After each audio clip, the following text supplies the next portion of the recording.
Ini hadis dalam riwayat Imam Muslim.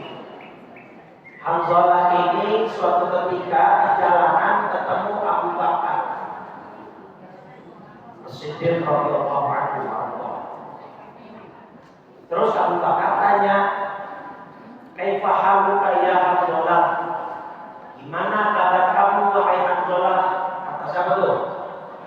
Abu Bakar. Hanzalah jawab, "Nafaqah Hanzalah." Wah, Hanzalah sudah berubah jadi munafik wahai Abu Bakar. Dia sendiri yang ngomong gitu. Abu Bakar kafir, subhanallah, matakul. Ngomong apa, nggak boleh begitu. Kok ngaku diri udah berubah jadi munafik? Nggak boleh demikian. Memang apa sih yang kamu rasakan? Kok sampai kamu bilang diri kamu sudah berubah jadi orang munafik? Begini Abu Bakar, kata siapa tuh? Kata Hanzalah ngomong ke siapa kan? Berarti yang ngomong siapa?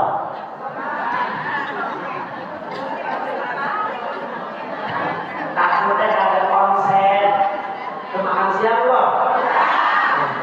Kalau belum kan takutnya pertama ada susah konsentrasi gitu.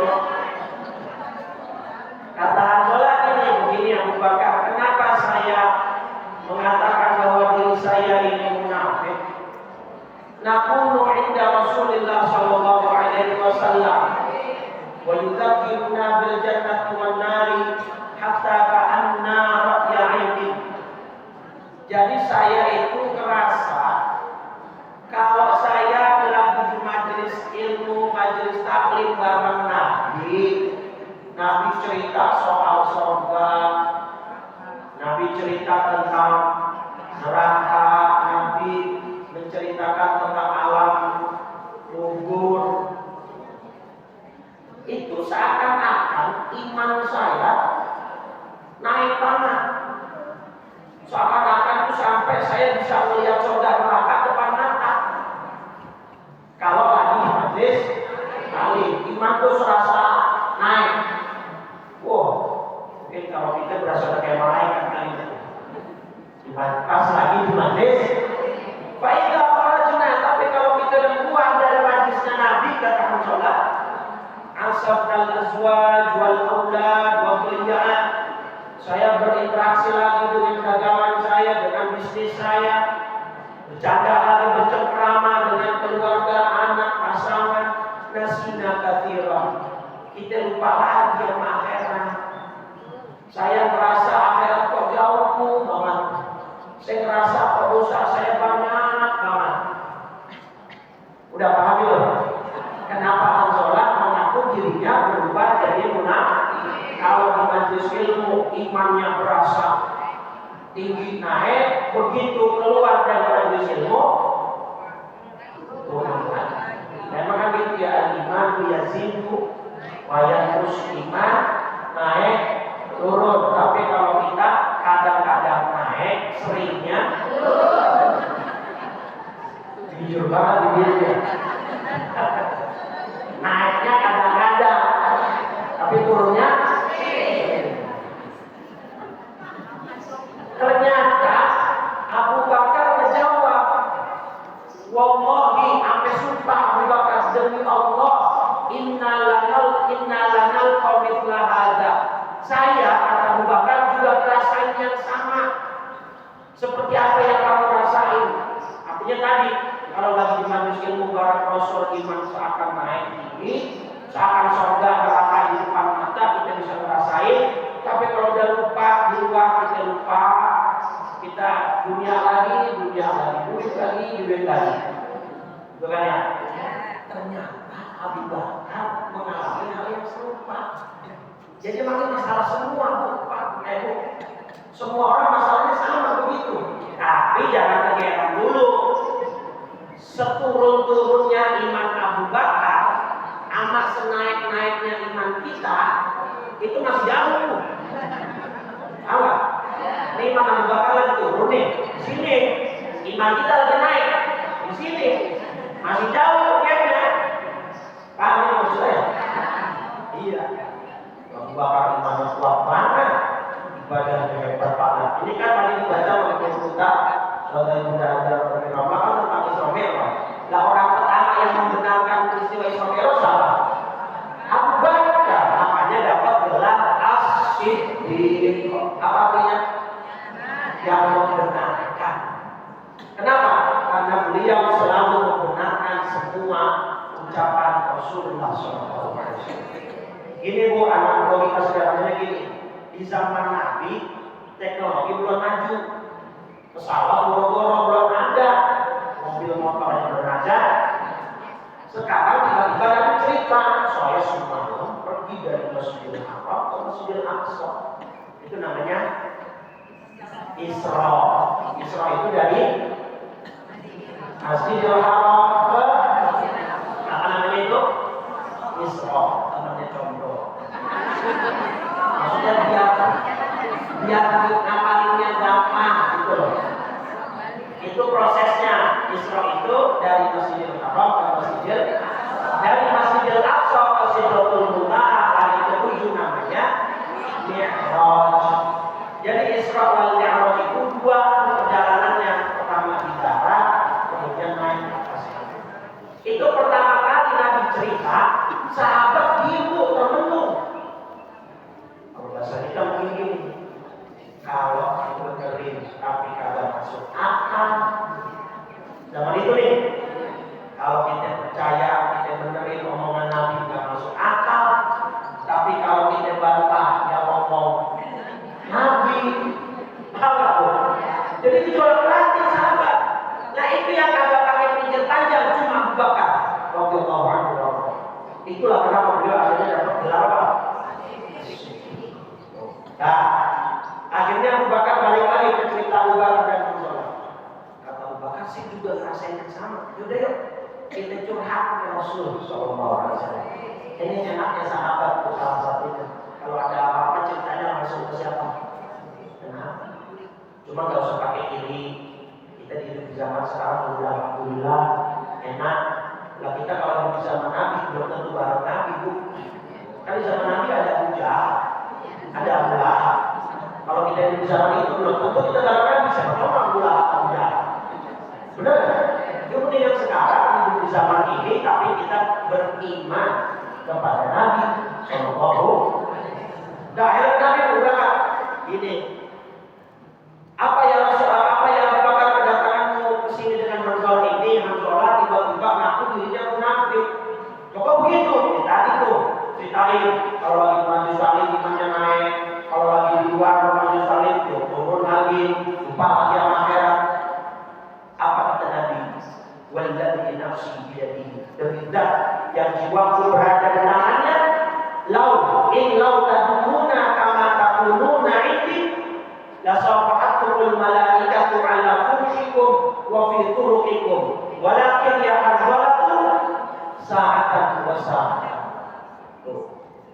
Karena udah paham semua maka gak perlu saya terjemah. Betul ya? Paham kan? 2025 udah ini. Dasar udah juga paham kan? Hah? Makin di luar ya? Makin di luar. Kata Nabi ini, Hanzalah demi Allah, kami sampai bersumpah. Emang manusia begitu semua.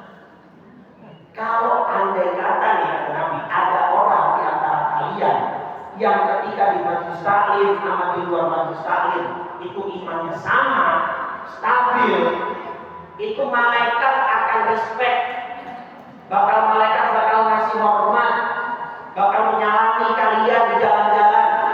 Kenapa? Karena yang bisa begitu cuma malaikat. Kenapa? Karena malaikat tidak punya nafsu. Sedangkan kita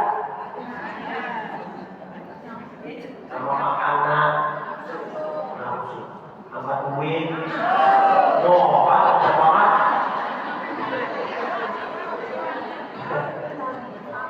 ya berarti kata Nabi itu semua normal. Maka kata Nabi sa'atan wa sa'atan. Nah ini dia. Maka kata Nabi ya Rasulullah, semua ada saatnya.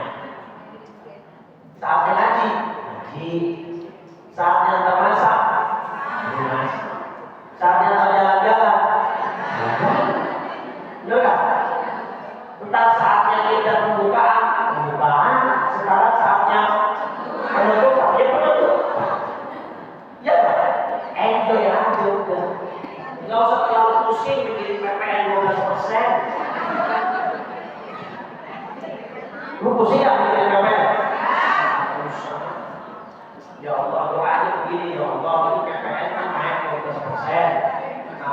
saya juga tolong. Itu dibaca, bener nggak bu? Nah ini caranya gimana ya? Insya Allah yang penting rezekinya bagi orang yang sholat. Ya itu, sholat aja masih ada potensi dia berkah, apalagi cuma dijaga pengerobin ahli sholat semua. Siapin tomat dulu. Kenapa? Wajahnya kelihatan semua.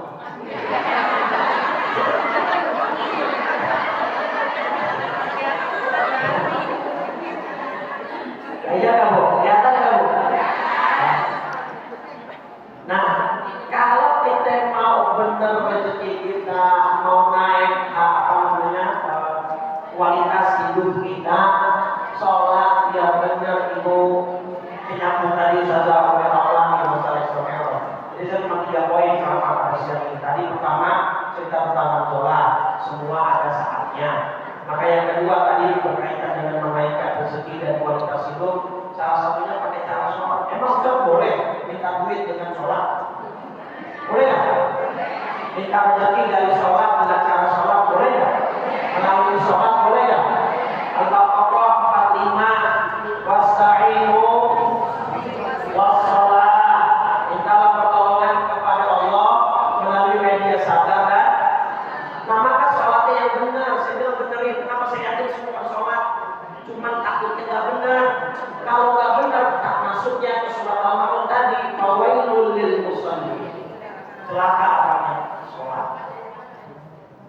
Kalau sholat celaka Ustaz, sholat yang bagaimana? Alladzina hum, yaitu yang mereka sholatnya lalai. Kategori lalai itu 2 tuh, sabun. 1 bi ghairi ilmin, sholat tanpa ilmu. Sholat. Nih contoh, saya banyak di sini beberapa perkantoran.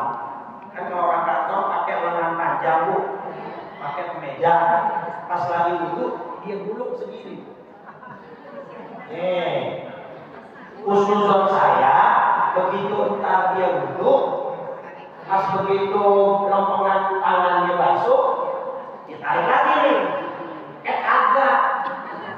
Yang dia basuh cuma yang dia buka doang. Nah, saya bilangin pas selesai wudhu mas, wudhunya tolong diulang. Kenapa Pak Ustaz? Itu kagak sah, nggak usah. Kalau kagak memang ayatnya jelas surat 5 Al-Maidah ayat 6, fagsilu wujuhakum wa aydiyakum ila marafiq. Kalau kagak bagaimana? Siku. Jawabnya pinteran dia. Ustaz, Allah juga tahu niat saya. Allah kan maha pengasih, Allah maha penyayang. Itu namanya sholat tanpa ilmu, sholat yang bisa celaka. Karena gak ada yang besar. Betul. Contoh lagi anak muda, mas-mas biasanya nih, laki-laki.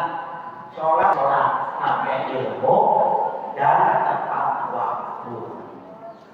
Ya, kalau begitu Bu, insya Allah ibu akan diperbaiki oleh Allah. Dalilnya surat An-Nahl surat 16 ayat 97. Man 'amila shalihan min dzakarin aw untha wa huwa mu'min falanuhyiyannahu hayatan thayyibah. Surat An-Nahl surat 16 ayat 97. Janji dari Allah, siapa orang beramal saleh, termasuk sholat yang paling dasar bahkan, dan dia beriman, baik laki maupun perempuan, akan kami berikan kehidupan yang baik. Kehidupan baik itu di dunia pun masuk ayat itu.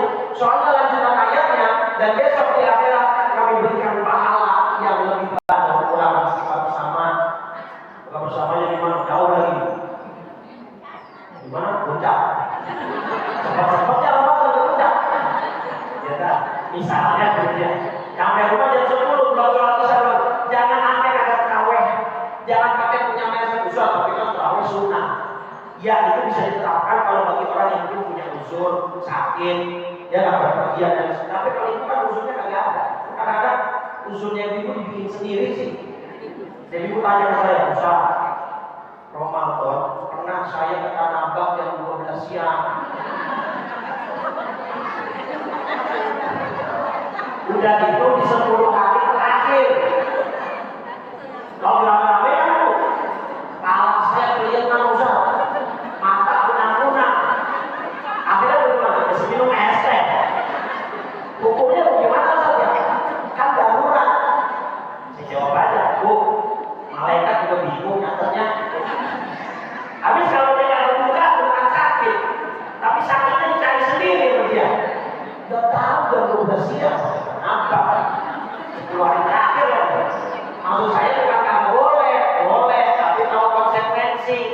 Kira-kira bisik gua enggak, takut. Kalau nggak kuat beli online aja udah. Daripada ganggu ibadah, udah. Bukannya nggak boleh atau nggak pakai cara orang-orang yang memaafkan dengan pemaafan yang tulus. Nabi itu ya, dan mudah-mudahan kita saling mendoakan, saling memaafkan. Insya Allah sampai umur kita ke Ramadan dalam keadaan sehat, bisa ibadah, ya, bisa memaksimalkan kesempatan yang Allah berikan di bulan Ramadan besok, sehingga kalau nanti kita keluar dari Ramadan dosa kita diampuni semua. Baik, itu yang bisa saya sampaikan. Kurang lebih saya mohon maaf. 3 poin dari saya. Ya, pertama semua ada saatnya, maka jalani hidup ibu ya enjoy aja asal tidak melakukan maksiat.